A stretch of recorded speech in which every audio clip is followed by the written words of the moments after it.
आराध्य देव के चरणों में वंदन। आदरणीय समणी जी, उपस्थित भाई तथा बहनों, नौ पदार्थ का हमारा वाचन चल रहा है।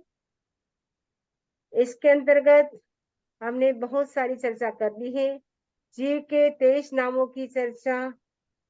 एंड ये सुनाई नहीं दे रहा आपको? No voice? ओके, नहीं, क्लियर है, वॉइस आ रहा है बंदा में। हाँ, बंदा में वॉइस आ रहा है। ओ, कोई चेट लिखा है नो वॉइस। ओके, आ रहा है ना? नो वॉइस किसने लिखा है? मृदुला जी। ओके, मृदुला जी नहीं आ रही। आपको क्लियर आ रही सबको? हाँ, हमको तो सुनाई दे रहा है। ओके, तो उनका कुछ म्यूट होगा और कुछ उनको चेंज करना पड़ेगा वॉल्यूम। अच्छा, वॉइस कमिंग लिख दिया मैंने। नहीं, सुनीता जी लिखा। ओके ओके, तो मैं स्टार्ट करती हूँ। ओके, तो 9 पदार्थों का हमारा वाचन चल रहा है। उसके अंतर्गत हमने जीव के 23 नामों की चर्चा की, 5 भावों की चर्चा की, और उसके बाद हमने द्रव्य जी और भाव जी की चर्चा की। फिर आश्रय, संवर, निर्जरा, इनकी डेफिनेशन भी हमने देखी। अब आगे की हम चर्चा आज से स्टार्ट कर रहे हैं 51 से। समस्त कर्मासु जीव मुकायो, तीनसु तो जीव मोख कहायो, मोख ते पिण से भाव जी, मुकिया गया कर्म अजीव। अब मोक्ष की परिभाषा बता रहे हैं, क्योंकि नव तत्व में एक मोक्ष भी तत्व है। समस्त कर्मसु जीव मुकायो, समस्त कर्मों से जीव मुकायो यानी जीव मुक्त हो गया। 8 कर्म से, कर्म कितने? 8 कर्म। 8 कर्मों से जीव क्या हो गया? मुक्त हो गया। 300 तो जीव मोक्ष कहायो, 300 माने उस कारण जीव मोक्ष कहा, जीव का मोक्ष कहलाता है, यानी उसके कारण से जीव मोक्ष कहलाता है। जीव का समस्त कर्मों से मुक्त हो जाना ही उसका मोक्ष कहलाता है। समस्त कर्मसु जीव मुकायो, मुकायो का मतलब मुक्त हो जाना। किससे? समस्त कर्मों से। समस्त कर्मों से जीव मुकायो ने मुक्त हो गया। 300 उस कारण जीव का मोक्ष कहलाता है। यानी जीव का मोक्ष कब होता है? जब वो 8 कर्मों से मुक्त होता है, तब जीव का मोक्ष होता है। जब मोक्ष होता है उसके कारण उसको भी मोक्ष कहा जाता है। मोक्षते पिण से भाव जी, जो मोक्ष है वह क्या है? वो भाव जीव है। मुकिया गया कर्म अजीव, जो कर्मों से मुक्त हुआ वो अजीव है। कर्मों से मुक्त होने, कर्म जब सेपरेट हो गए, तो जो कर्म सेपरेट हुए आत्मा से, वो कर्म क्या है? अजीव है। अजीव क्यों है? क्योंकि कर्म क्या है? पुद्गल है। पुद्गल होते वो सबके सब अजीव होते हैं। तो जो 8 कर्म हमारी आत्मा पर लगे हुए हैं, वो 8 कर्म पुद्गल हैं। तो पुद्गल होने से कर्म अजीव हैं। ठीक है। शब्दाधिक काम ने भोग तेहनो करे संजोग, ते तो आसव से भाव जीव, तेसु लागे से कर्म अजीव। शब्दाधिक, शब्द, रूप, रस, गंध, स्पर्श, ये 5 है ना। तो शब्दाधिक काम ने भोग, शब्द आदि काम भोग का तेहनो करे संजोग, उसका जो संयोग करता है, यानी संयोग करता है मतलब वो सेवन करता है।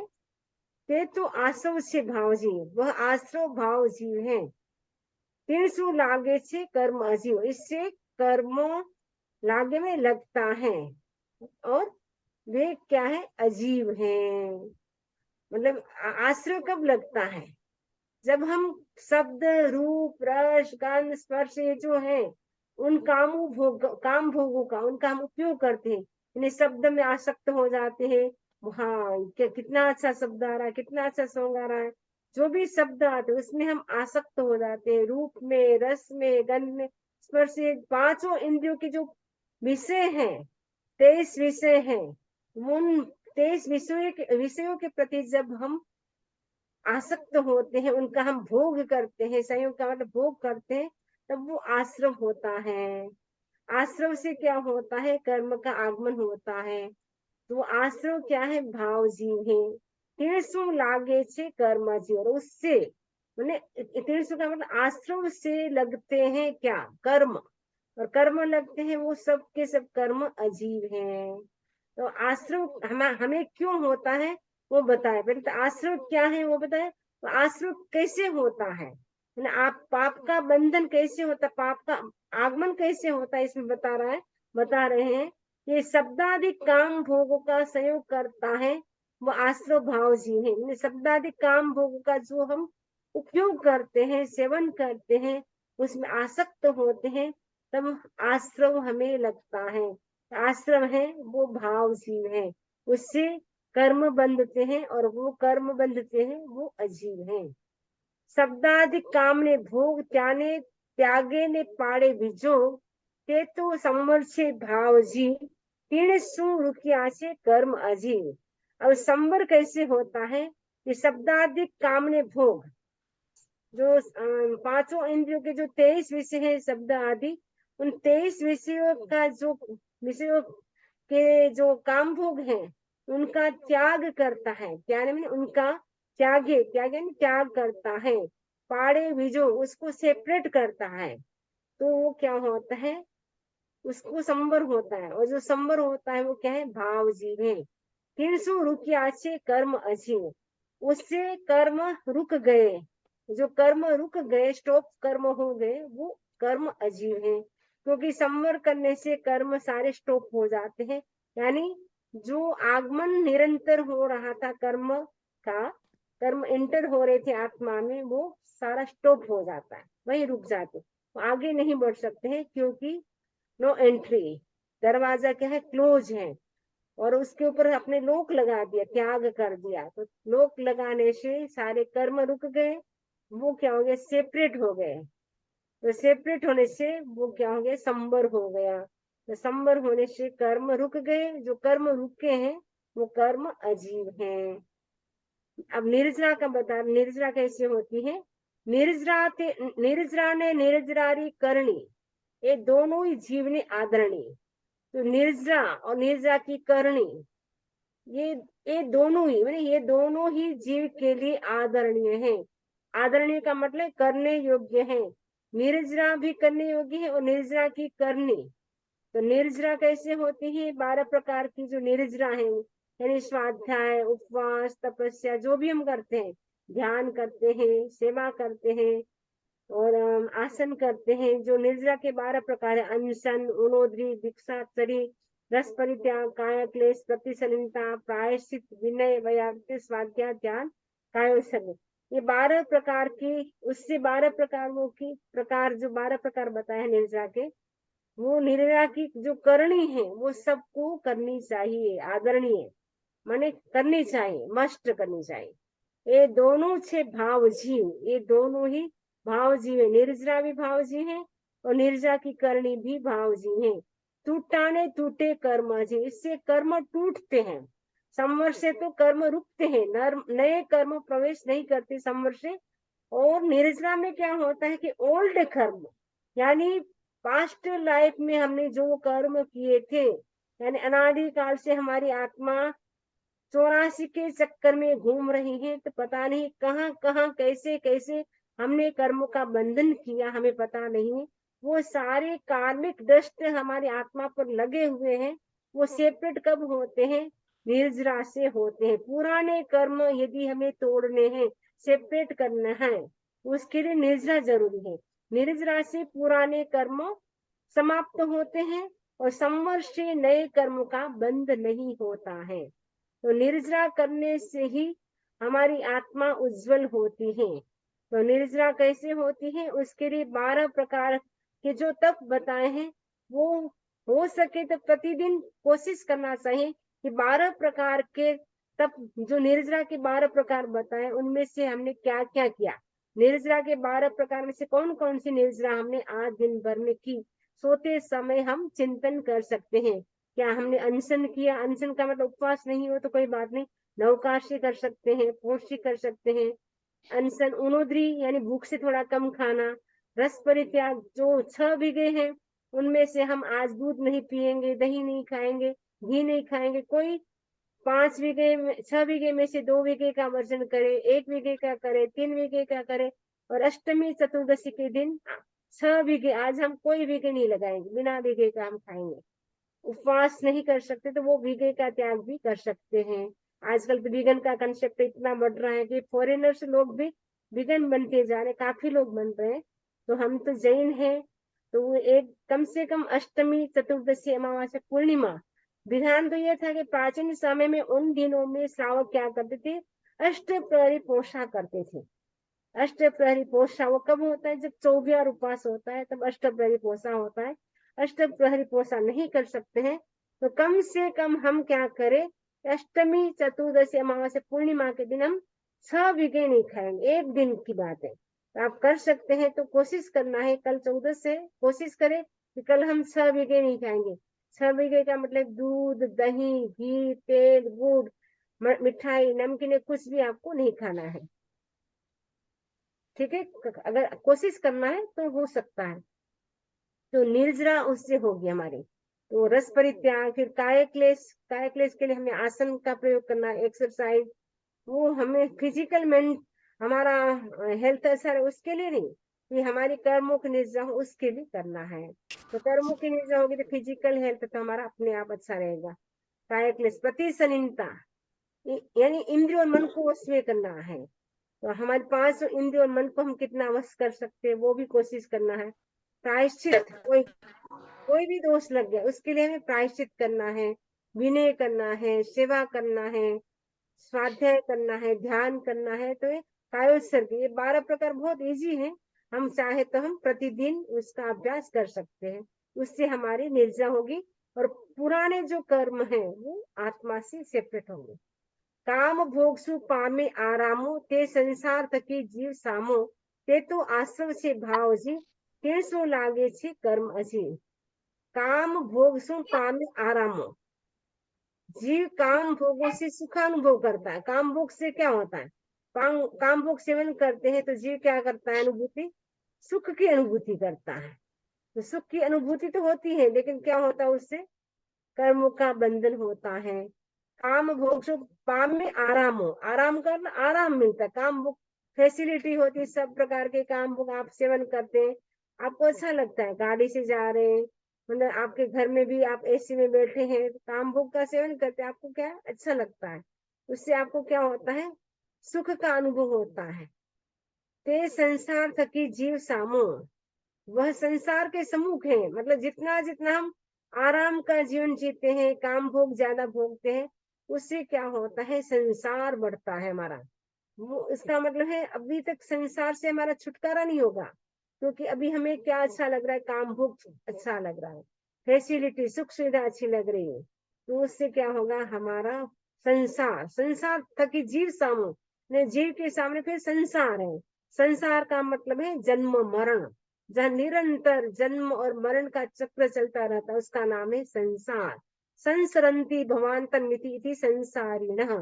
जैन सिद्धांत दीपिका में आचार्य तुलसी कहते हैं संसरंती भवांतर मिति, भवांतर मिति, एक जन्म से दूसरे जन्म में जीव निरंतर संसरण करता है, गति करता है, एक जन्म से दूसरे जन्म में जाता है, जन्म मरण के चक्र में घूमता रहता है, उसका नाम है संसार। संसार में हम देखते हैं किसी का तो जन्म हो रहा है, किसी की मृत्यु हो रही है, बस यही संसार में होता रहता है निरंतर। ते तो आश्रव से भाव जी, तो आश्रव क्या है, भाव जीव है, फिर सो लागे से कर्म अजीव, उससे जो कर्म लगते हैं वो अजीव हैं। तो काम भोगों का सेवन करते हैं, उससे सुख का अनुभव होता है, उससे संसार सामो, सामो का मतलब सम्मुख है, सम्मुख है नहीं, उससे संसार हमारा तैयार है, रेडी है, यानी अब संसार में ही परिभ्रमण करना है, ऐसा फिक्स होता है, क्योंकि काम भोग हमें अच्छा लग रहा है। हमें मतलब वैराग्य तब त्याग वो अच्छा नहीं लगता है, हमें आराम से खाना पीना घूमना वही अच्छा लगता है, उससे संसार ही बढ़ेगा हमारा। और वो क्या है, आश्रव है, आश्रव क्या है, भाव जीव है, भाव जीव से कर्म लगते हैं और वो कर्म जो लग रहे हैं वो अजीव है। काम भोग थकी नेह टूटो, ते संसार थकी से अपूटो, काम भोग से जो हमारा नेह में स्नेह टूटता है, यानी काम भोग का सेवन हमें अच्छा नहीं लगता है, ये क्या करे हमें खाना पड़ता है, क्या करे हमें काम करना पड़ता है, वो भाव रहता है, उसके प्रति कोई स्नेह नहीं, कोई करने की भावना नहीं, बस करना पड़ता है, उस भाव से वो करता है, तो उससे क्या होता है, संसार थकीचे अपूट हो, यानी संसार से वो विमुख है, उसका संसार वो जल्दी समाप्त हो जाएगा, यानी वो जन्म मरण से जल्दी मुक्त हो जाएगा, क्योंकि उसका काम भोगों के प्रति कोई अनुराग नहीं है, कोई उनका अटैचमेंट नहीं है काम भोगों के प्रति, वो डिटेच होकर के सब कुछ करता है, इसीलिए वो संसार थकीचे अपूट हो। अपूटो का मतलब है वो विमुख है, संसार उसको अच्छा नहीं लगता है, उनको धर्म ध्यान करना ही, त्याग तप करना ही अच्छा लगता है। ये संवर निर्जरा भाव जी, और संवर और निर्जरा क्या है, भाव जी है। जब रुके टूटे कर्म अजी, जो कर्म रुकते हैं टूटते हैं, वो सब के सब कर्म क्या है, अजीव हैं। सावध्य करणी सर्व अकार्य, ए तो सगला छे कीर्तन अनार्य, ते सगलाई से भावजी, त्यासु लागे छे कर्म अजी। अच्छा, सावध्य करणी सर्व अकार्य, जो सावध्य करणी है, सावध्य का मतलब पापकारी प्रवृत्ति है, वो सब अकार्य, वो कुछ भी हमें नहीं करना चाहिए। अकृत्य का मतलब है वो करने योग्य नहीं है, पापकारी प्रवृत्ति है वो करने योग्य नहीं है। तो लगता से कर्तव्य अनार्य, ये सब अनार्य कर्तव्य है, पापकारी प्रवृत्ति, जो भी हम पापकारी काम करते हैं वो सब अनार्य है, अनार्य कर्तव्य मैंने वो करने योग्य कर्तव्य नहीं है, वो करने योग्य नहीं है। तो सगला से भाव जी, वो सब के सब भाव जी है, इनसे अजीव कर्म लगते हैं, प्यासु लागे से कर्म अजीव, प्यास मैंने उससे अजीव कर्म लगते हैं। तो ये सावध्य करनी है, पापकारी प्रवृत्ति हो हमें करना नहीं है, और उससे क्या होता है, कर्म लगते हैं, और जो कर्म लगते हैं वो सारे के सारे क्या है, अजीव हैं। जिन आज्ञा पाले छी रूढ़ी रीत, ते पिण भाव जीव सुविनित, जिन आज्ञा ने भगवान की जो आज्ञा का अच्छी तरह से, रूढ़ी रीत का मतलब अच्छी तरह से जो पालन करता है वो क्या है, भाव जीव है, वो सुविनित है। सुविनित जो है वो भाव जीव ने, जो विनीत होता है वो क्या करता है, भगवान की आज्ञा को पालन करता है, आज्ञा का। जो अविनीत होता है वो भगवान की आज्ञा का पालन नहीं करता है, वो सोचता है भगवान ने क्या कहा, मुझे पता है भगवान ने ऐसा नहीं कहा है, भगवान ने जो कहा है उसको वो नेग्लेक्ट करता है कि भगवान ने ऐसा नहीं कहा, तो भगवान की वो आज्ञा में नहीं है। तो भगवान की आज्ञा में कौन है, जिन आज्ञा पाले से रूढ़ी रीत, भगवान की आज्ञा, आज्ञा का मतलब आज्ञा को, पाले से नहीं पालन करता है, रूढ़ी रीत में अच्छी प्रकार से, अच्छी रीत से, अच्छी तरह से। ते फिर भाव जीव सुविनित, वो सुविनित क्या है, भाव जीव है। सुविनित का मतलब एकदम विनीत व्यक्ति, विनम्र व्यक्ति होता है वो, उसको सुविनित बोलते हैं। जिन आज्ञा लोपे चाले कुरित, भगवान की आज्ञा को, आज्ञा को लोप मैंने लोप करता है, नहीं भंग करता है, चाले कुरित, और उसका वो उसकी चाल है वो कुरित में अनितिपूर्ण है, अच्छी नहीं है। तो जिनकी आज्ञा का उल्लंघन कर वो कुराह पर चलता है, कुरित का मतलब कुमार्ग पर चलता है, जिस मार्ग पर हमें नहीं जाना चाहिए उस मार्ग पे चलता है। भगवान ने कहा है कि आपको रात्रि भोजन नहीं करना है, फिर भी हम रात्रि भोजन करते, तो इसका मतलब भगवान की आज्ञा के हम बाहर जा रहे हैं। भगवान ने कहा है कि आपको झूठ नहीं बोलना है, फिर भी हम झूठ बोलते हैं, इसका मतलब है हम भगवान के मार्ग का उल्लंघन करते हैं। तो से भाव जी अनित, और वो भाव जीव क्या है, अनितिमान है, वो भाव जीव है। जो हम अनिति करते हैं, यानी ऑनेस्टी से हम पालन नहीं करते भगवान की आज्ञा का, वो हम क्या हो जाते हैं, ऑनेस्ट नहीं रहते भगवान की आज्ञा के प्रति। तो जितना हम ऑनेस्टी के साथ भगवान की आज्ञा का पालन करते हैं वो अच्छा होता है।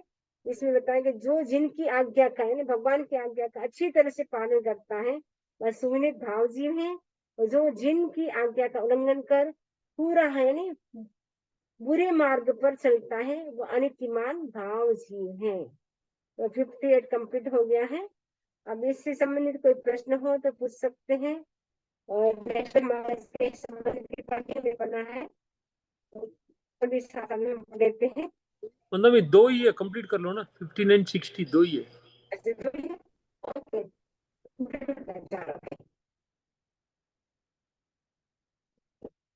तो 59, सुरवीरा संसार रे माही किणरा डराया डरे नहीं।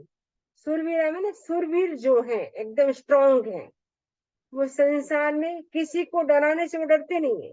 जैसे आनंद श्राव, कामदेव श्राव कितने सूरवीर थे, उनके सामने देवता भी आ गए परीक्षा लेने के लिए। कामदेव श्राव के सामने, आनंद श्राव के सामने तो कोई उपसर्ग नहीं आया था, कामदेव श्राव के सामने और कई श्रावकों के उपसर्ग आए थे, लेकिन वो एकदम दृढ़ रहे कि उन्होंने सब कुछ मंजूर कर लिया कि कुछ भी हो, लेकिन हम भगवान की आज्ञा को हम नहीं छोड़ेंगे, भगवान की आज्ञा का पालन करेंगे।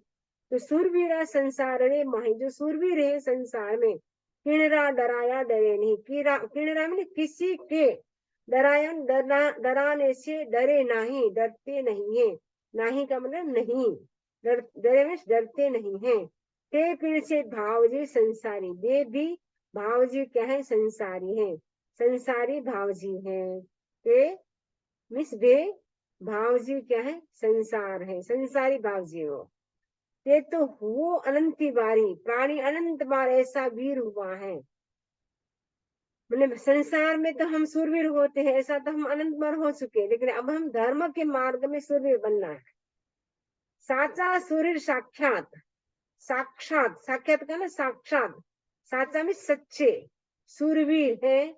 वे क्या है, वो ते तो कर्म काटे दिन रात, वे तो दिन रात कर्म को काटते हैं। जो सूरवीर हैं लेकिन वो क्या करते हैं, युद्ध करते हैं। वो सूरवीर होने से वो कोई मतलब नहीं किसी के डराने से, वो तो हम बहुत बार कर चुके, युद्ध लड़ चुके बाहर से। अब हमें क्या करना, आत्मा के साथ युद्ध करना है, वो सच्चा सूरवीर होता है। साक्षात, साक्षात में साक्षात, साचा है सच्चे, सूरवीर वे हैं, ते मैंने वे हैं कर्म काटे दिन रात, जो कर्मों को काटता, बस एक ही लक्ष्य मुझे कर्म काटना और कोई लक्ष्य नहीं, कर्म काटना है मुझे, बस आत्मा पर लगे हुए मुझे सारे कर्म काटना है, मुझे मोक्ष जाना, बस एक ही लक्ष्य है। वो सच्चा सूरवीर है। ते पीण से भाव जीव चोखो, वे शुभ भाव जीव है, चोखो में शुभ भाव जीव है वे। ते पीण में वे भी, चोखो में शुभ भाव जीव है। दिन दिन नेड़ी करे से मोखो, और दिन प्रतिदिन मोक्ष को नेड़ो, नेड़ो का मतलब नजदीक करता है, मोक्ष का मतलब मोक्ष को, क्योंकि एक ही लगन उसका है, कर्म काटना, दिन रात वही मेहनत करता है, तो उसका मोक्ष क्या हो जाता है, नजदीक हो जाता है। कहीं कहीं ने कितो एक गेहूं, द्रव्य ने भाव जीव से बेहू, कह करके मैं कितना कह सकता हूँ, कितो मैंने कितना, कि हमने कह सकता हूँ, कहीं कहीं ने कह कह करके मैं कितना कह सकता हूँ कि द्रव्य ने भाव जीव से बेहू, बेहू का मतलब द्रव्य जी और भाव जी दोनों को अच्छी तरह से पहचानो। बेहू का मतलब दोनों, कौन कौन, द्रव्य जी और भाव जी, बेहू मैंने दोनों को। त्याने रूढ़ी पिछाणो, उनको रूढ़ी अच्छी प्रकार से पिछाणो पहचानो। जूना जू या माहे जानो, जो जैसा है वैसा ही, जूना जू मैंने जैसा है वैसा ही, हिया में हृदय के अंदर, माहे में अंदर, जानो में जानो। मैंने जीव, जो द्रव्य जीव है और भाव जीव है, जैसा भगवान ने कहा है वैसा ही उसको पहचानना है, हृदय में भी वैसा ही हमें धारण करना है, जानना है। द्रव्य भाव ओलखामण ताम, जोड़ कीधी श्री दुआरे सुठाम, समत 18 मनोवरस, चेत विद तिथ तेरस। ये 9 पदार्थ की जो प्रथम ढाल है वो कब लिखी गई, इसमें बता रहे हैं, ये आपको याद रखना है, ये भी आ सकता है इस प्रश्न में, कि द्रव्य भाव ओलखामण, द्रव्य और भाव जी को ओलखामण पहचान कराने के लिए जोड़ कीधी श्री दुआरे सुठाम, ये जोड़ श्रीजी द्वार, श्रीजी द्वार मैंने आज जो नाथ द्वारा है मेवाड़ में, उसको श्रीजी द्वार पहले कहते थे, आजकल नाथ द्वारा नाम हो गया है। तो वो जोड़ कीधी श्री द्वारे, श्रीजी द्वार का मतलब नाथ द्वारा में, सुठा मैंने नाथ द्वारा स्थान में की गई है। कब की गई है, सम्मत 1855, 1850। तो 1855 में वर्ष चेत विद तिथ तेरस, चैत्र कृष्णा त्रयोदशी को संपूर्ण की है। चैत्रवदी में चैत्रवदी तिथि तेरस के दिन ये ढाल है, वो आचार्य भिक्षु ने कंप्लीट की थी 1850, ठीक है, 1855 चैत्र कृष्णा त्रयोदशी को ये कहाँ की थी, श्रीजी यानी नाथ द्वारा में, किसने की, आचार्य भिक्षु ने। ये हमारे प्रथम ढाल कंप्लीट हो गई 9 पदार्थ की। तो 9 पदार्थ, इसमें से 9 में से हमारे प्रथम ढाल कंप्लीट हो गई। 9 तो हमारे चैप्टर है, ढाल 12 है। ओके, आचार्य भिक्षु ने लिखा ना, आचार्य तुलसी जी ने। आचार्य भिक्षु ने लिखा ना, नाथ द्वारा, गांव का नाम था नाथ द्वारा। हाँ। श्री जी का मतलब है श्री जी द्वारा का नाथ द्वारा, गांव का नाम। ओके, तो ये जीव का कंप्लीट हो गया ना मतलब में, जीव का 1855 चैत्र कृष्णा त्रयोदशी को। ठीक है, क्या बोले? ये जीव अजीव का है ना, ये जीव का चैप्टर खत्म हो गया ना अभी।